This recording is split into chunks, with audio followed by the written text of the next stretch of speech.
And so then there was another conversation that was spun off of this conversation about reparations and the idea of reparations to reimburse descendants of enslaved individuals is a hard pill for a lot of people to swallow. Some people will say, I was poor, my family was poor, we never owned slaves. Why in the hell should my tax dollars go to putting money in someone else's pocket who may have more than me? If you knew how much money you spent that goes to benefit somebody who doesn't give a damn about you and has more about you probably wouldn't be so bothered by it if you just took the time to think about that, right? But I know because it's reparations and it's giving black people money, it just hits people a different way. So if you just think about donating to a politician, all the stuff that happens in filthy, dirty Washington, all of the money that gets passed around and kicked back. You scratch my back here with this policy, I'll scratch your back here financially. We don't care about that. All of the money that is wasted by various branches of government, various institutions within the government. We don't care about that. I mean, it's easy to point to the F-35 as something that was, those funds were, we overspent and we still haven't received what we wanted. If you look at it that way, what's the problem? We bailed out. We bailed out the car industry back in '08. We didn't really have a problem with that. We gave businesses money during COVID. We're still giving small businesses money during COVID through the SBA. So I think that we give a lot of people money, but it's presented to us in a way that's palatable. And reparations for descendants of slaves isn't palatable. Now, don't get me wrong. I don't think this is an easy fix, but I do think it's something that we need to continue talking about, and we need to come up with an actual plan that works. Here's a few things that I have: business grants, not business loans, business grants. Okay. Give more black people, this is specifically descendants of slaves, more opportunities to start their own businesses, right? Help pour money into those communities so that they are no longer slums, they're no longer ghettos, and we build them up. Like we're gentrifying all these damn communities. Why don't we take the money that is used to gentrify the communities? And I know these are private people making decisions, but hear me out.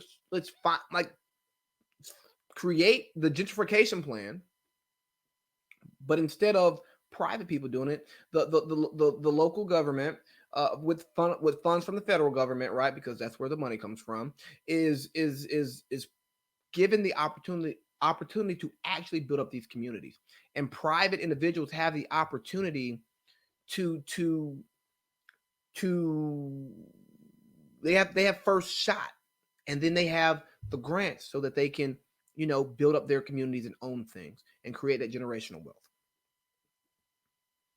Let's look at home ownership. One of the big things, I saw another post about the difference in like the average income of a black family and a white family was like astronomically different, and the biggest thing was home ownership.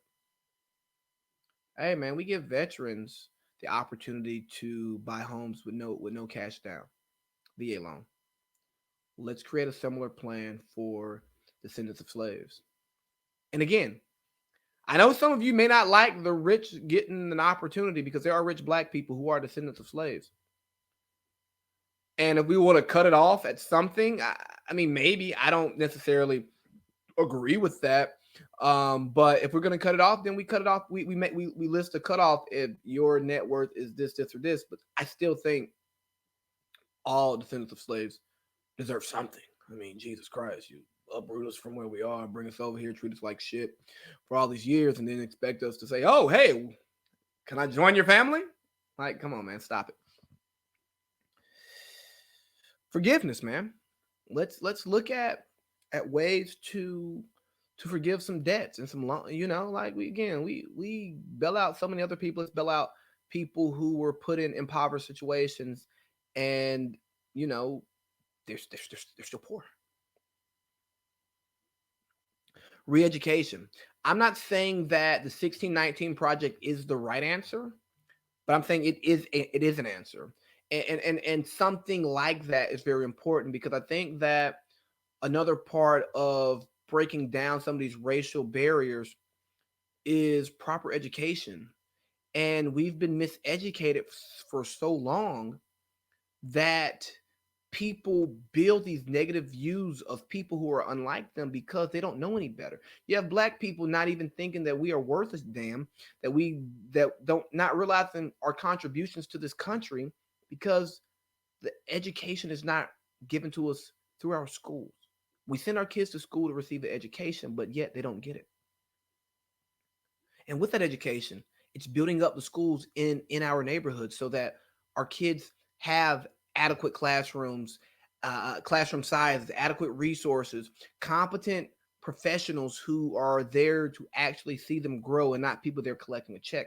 Again, I know that's hard, but what I'm asking for is damn near a stimulus for the black community. And yes, should there be some cash put in people's pockets, bank accounts? Yes, but I think it's more important to create better infrastructure so that the money just doesn't go back into the economy. And now you've given, oh yeah, we gave you reparations. Now you got to shut the hell up. Now we gave you reparations, but then the cycle repeats itself. It's kind of like the movie Trading Places. Eddie Murphy was on the street and Dan Aykroyd was living the life. They swapped places, and Eddie Murphy kept business going while Dan Aykroyd just kept finding himself on this rat wheel of issues. Okay. And what that movie shows us is that so many of us are a product of our environment. Do we have those who come from a good environment and just fuck it up? Yeah. Do we have those who come from bad environments and offend? Absolutely. But for the most part, you pretty much finish where you start.